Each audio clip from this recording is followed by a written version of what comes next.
Hey guys, welcome back to Reads with Rune B with me, Rune B, and Rachel, my partner in crime for Emma. And today we are on chapter 7. The very day of Mr. Elton's going to London produced a fresh occasion for Emma's services towards a friend. Harriet had been at Hartfield, as usual, soon after breakfast, and after a time had gone home again to return to dinner. She returned sooner than had been talked of, and with great agitation, and a hurried look, announcing that something extraordinary to have happened, with which she was longing to tell. Half a minute brought it all out. As she heard, as soon as she had gotten back to Miss Goddard's, that Mr. Martin had been there an hour before, and finding that she was not at home, nor particularly expected, he had left a little parcel for her from one of his sisters, and gone away. And on opening this parcel, she had actually found, besides the 2 songs which she had lent to Elizabeth to copy, a letter to herself. And this letter was from him, from Mr. Martin, and contained a direct proposal of marriage. who could have thought it? She was so surprised she did not know what to do. Yes, quite a proposal of marriage, and a very good letter. At least she thought so. And he wrote as if he really loved her very much, but she did not know, and so she was come as fast as she can to Miss Woodhouse. What should she do? Emma was half ashamed of her friend for seeming so pleased and so doubtful. Upon my word, She cried. the young man is determined not to lose anything for want of asking. He will connect himself well if he can. "Will you read the letter?" Cried Harriet. "Pray do. I would rather you would." Emma was not sorry to be pressed. She read and was surprised. The style of the letter was much above her expectation. There were not merely no grammatical errors, but as a composition it would not have disgraced a gentleman. The language, though plain, was strong and unaffected, and the sentiments it conveyed very much so the credit of the writer. It was short, but expressed good sense, warm attachment, liberality, propriety, and even delicacy of feeling. She paused over it, while Harriet stood anxiously waiting for her opinion, with a "Well, well, and what at last forced to add, it is a good letter, or is it too short?" "Yes, indeed, a very good letter." replied Emma, rather slowly. So good a letter, Harriet, that, everything considered, I think one of his sisters must have helped him. I can hardly imagine the young man whom I saw talking with you the other day could express himself so well, if left quite to his own powers, and yet it is not the style of a woman. No, certainly it is too strong and concise, not diffuse enough for a woman. No doubt he is a sensible man, and I suppose may have a natural talent for thinks strongly and clearly, and when he takes a pen in hand, his thoughts naturally find proper words. It is so with some men. Yes, I understand the sort of mind. Vigorous, decided, with sentiments to a certain point not coarse. A better written letter, Harriet, Returning it. than I had expected," "Well, said the still waiting Harriet. well, and what shall I do?" "What shall you do? In what respect? Do you mean with regard to this letter? "Well, yes." But what are you in doubt of? You must answer it, of course, and speedily." "Yes, but what shall I say? Dear Miss Woodhouse, please do advise me." "Oh, no, no. The letter had much better be all your own. You will express yourself very properly, I am sure.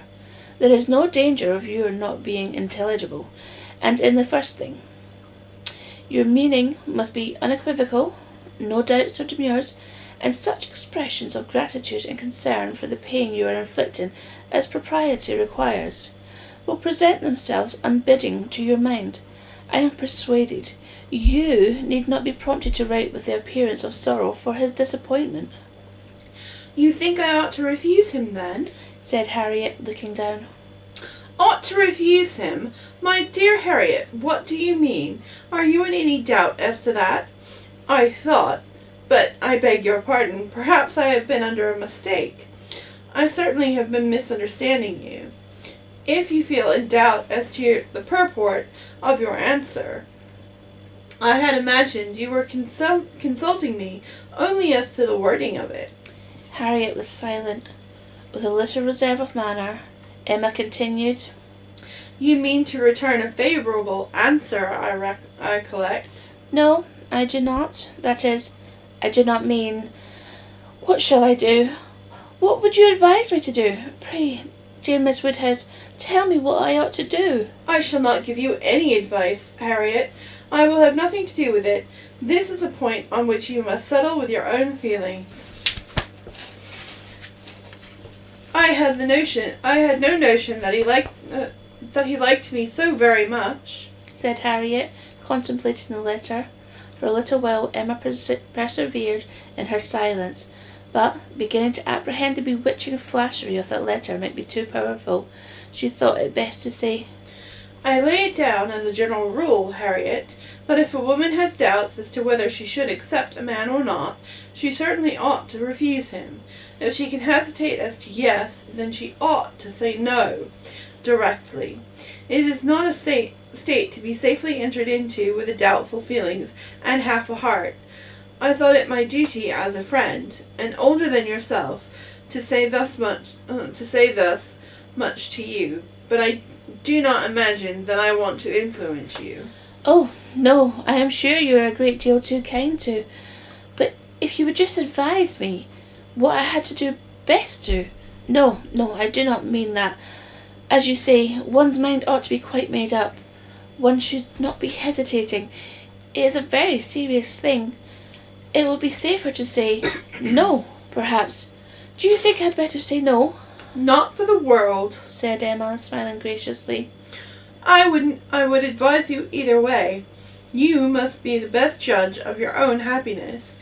If you would prefer Mr. Martin to every other person, if you think him the most agreeable man you have ever been in company with, why should you hesitate? You blush, Harriet. Does anyone else occur to you at this moment under such a definition? Harriet, do not deceive yourself. Do not be run away with by gratitude and compassion.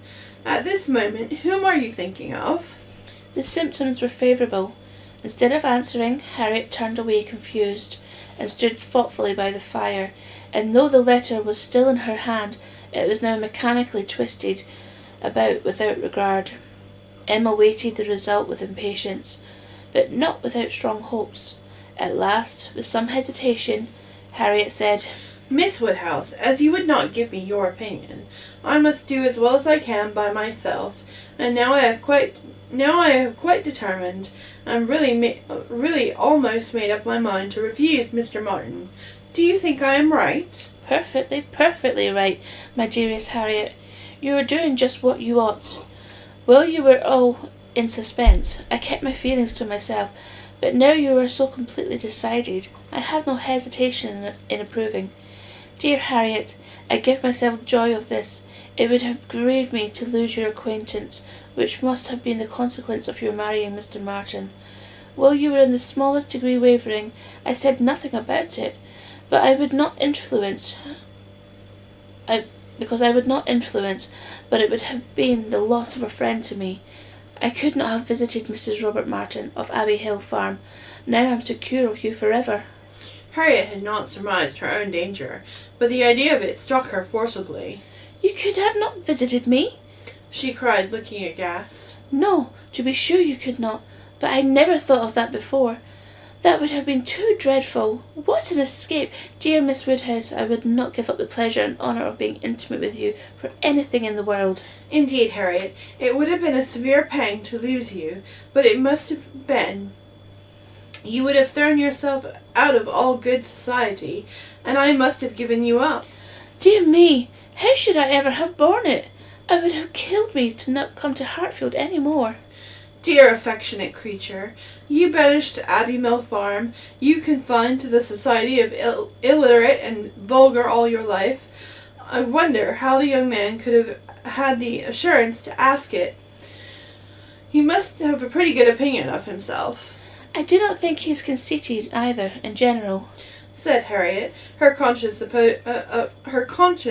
opposing such censure. At least, he is very good-natured, and I should always feel much obliged to him, and have a great regard for. But that is quite a different thing.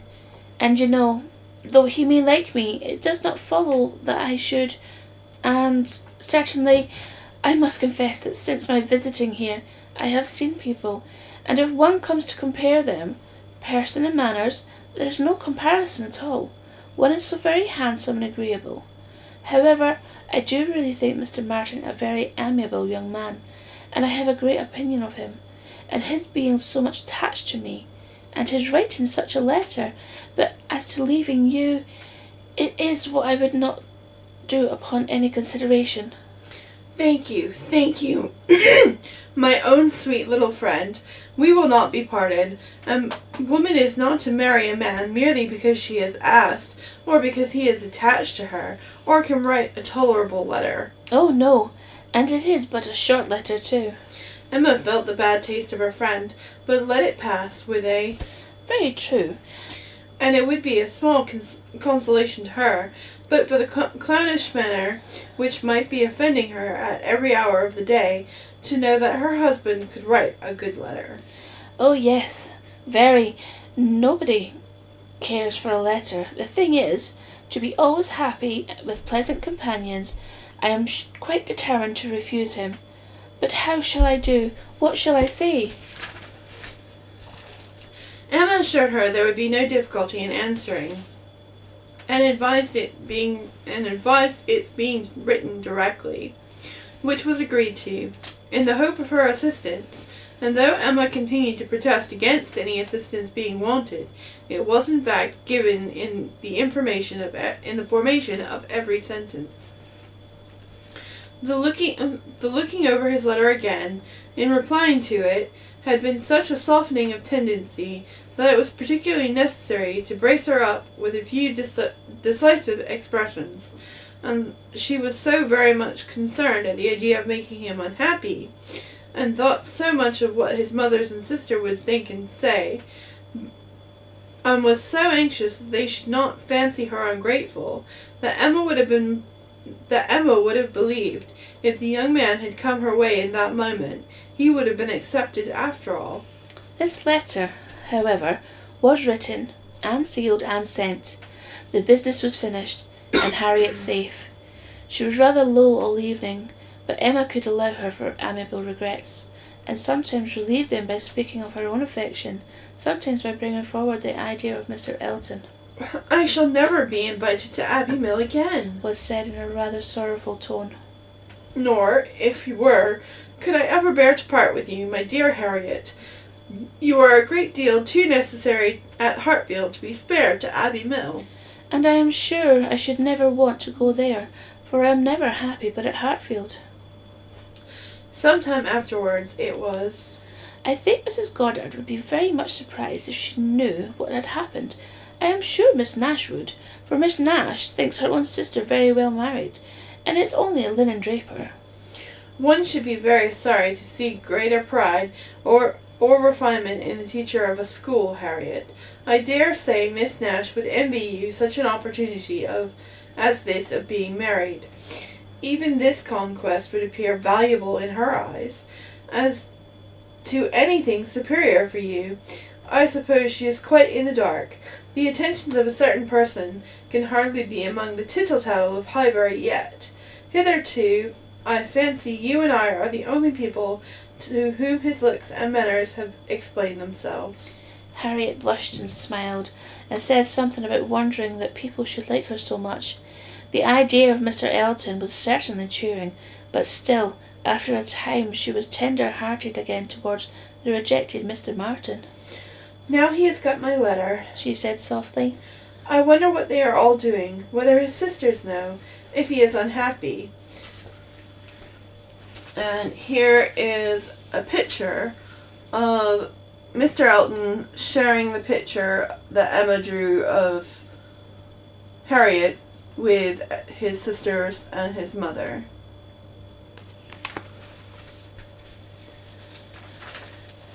if they will be unhappy too, I hope you will not mind it so very much. Let us think of those among our absent friends who are more cheerfully employed, cried Emma.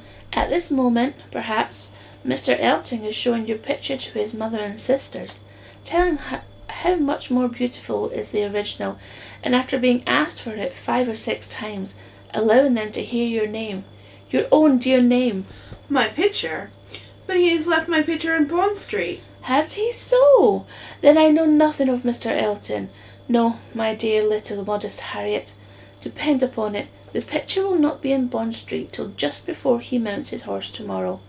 It is his companion all evening, his solace, his delight. It opens his designs to his family, it introduces you among them, it diffuses through the party those pleasantest feelings of our nature, eager curiosity and warm prepossession. How cheerful, how animated, how auspicious, how busy their imaginations all are. Harriet smiled again, and her smile grew stronger. And that is the end of our chapter for today. Thank you for joining us, and we'll see you next time. Stay safe, be excellent. Bye for now, readers. Bye.